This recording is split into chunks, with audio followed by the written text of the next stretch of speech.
Dear audience, welcome back to the show. The topic is tips to learn Arabic, or how to learn Arabic effectively.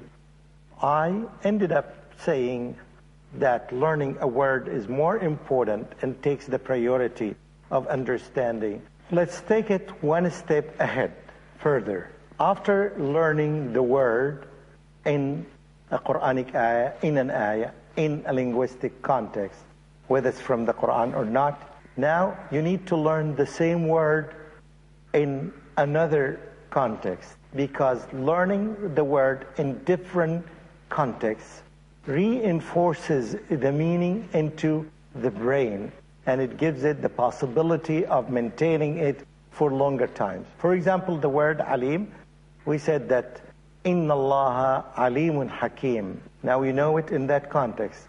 Now you can learn it in another context that almost has the same meaning. Kana Allahu aliman hakiman. So now we learn it in two different contexts. If you can learn it in a third context, that would be much, much better, and the opportunity of maintaining it is higher than learning it in two or one context. This is the first step. So a word, a sentence is better than a word. A Quranic sentence is better than an average or a daily life sentence. If your focus is in learning the Quran, then learning the word in different contexts is very important. And you need to reinforce this process. And this is why you need to select some material from the internet. For example, the program that's called Reciter, this website, reciter.org or reciter.com, it has a program that teaches you, whether it's called teach you the Quran or Quranic Arabic, it serves both ways, and you can help. You can listen to these sentences, these ayat many times, and by doing this you can focus on the meaning and you reinforce the meaning in your brain. So when you have the opportunity to recite the Quran by yourself or to listen to the Quran recited by someone else, you are learning these words. Now, after that, there are other important things. If you learn a word and you learn it in a context, you'd better learn this word with its opposite, if it has an opposite. For example, if you learn the word al-layl, you'd better learn the word an-nahar at the same time, because knowing the two words, which usually come after each other, especially in the Quran. For example, إِنَّ فِي خَلْقِ السَّمَاوَاتِ وَالْأَرْضِ وَاخْتِلَافِ اللَّيْلِ وَالنَّهَارِ. You will find these words are coming after each other, so it saves you time when you learn the word and its opposite, whether it's a noun and its opposite, or an adjective and its opposite. So this is one way of learning better than. So it's much better not to delay learning the opposite at another time, but you learn it at the time when you learn it, this vocabulary, if it has an opposite. By the same token, it's also very essential and important, if you learn the word and its opposite, you can learn the word and its synonym, especially at little bit advanced times. If you learn, for example, the word bayt, you learn the word manzil, or you learn the word dar at the same time, because they are of the same meaning. And here comes the importance of two issues. Comes the importance of developing your own flashcards if the text or the material that you are using does not provide you with these flashcards. You can do your own flashcards when you design a flashcard by using the word and this word in a sentence, and you will find beneath it, you will find the word and a synonym of it, or the word with its opposite. Another thing that you can add, especially in learning Arabic, because this may not apply to other languages. For example, when you learn English, you don't need to learn the plural, because most of the plural is regular. So when you say books, so you don't need to add s to each one, because you know the rule. You don't need to write books beside book, because the rule is very common. It's applicable to almost the majority of the words in English. But this is not the case when you're dealing with Arabic. Arabic is, you can call it the plural of Arabic, is so diverse, and you need to put a lot of effort into the plural. And that's why you need to write the word and to write the plural, because most of the plurals in Arabic language is irregular, or they call it broken plural. So you can put the word bayt and beside it buyut, or manzil, manazil. And in this way, you can get the word and its plural at the same time. If you put it on a flashcard, you need to put the translation of the main word on the back of the flashcard, because this reinforces the meaning. Whenever you are in doubt of the meaning, you look at the card. If you are in doubt, if you don't understand the meaning when you read the word itself, look at the sentence. If you understand the word from the sentence, that's fine. If not, you go to the second level, which is understanding the word from its opposite, if you can do that. Or, finally, if you don't understand the meaning of the word, you need to go back to flip the card to see the translation of the word. Now, if the word is a verb, you need to put the verb into the right conjugation. And you have to understand that the conjugation of the verb in Arabic language is slightly different from other languages.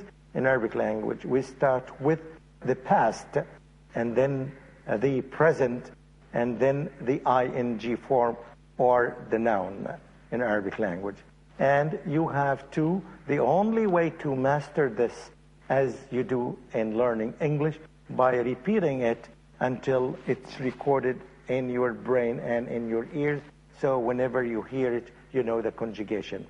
And also, it's better if you can find a book that would help you, that shows you this verb or this word in different forms in the Quran.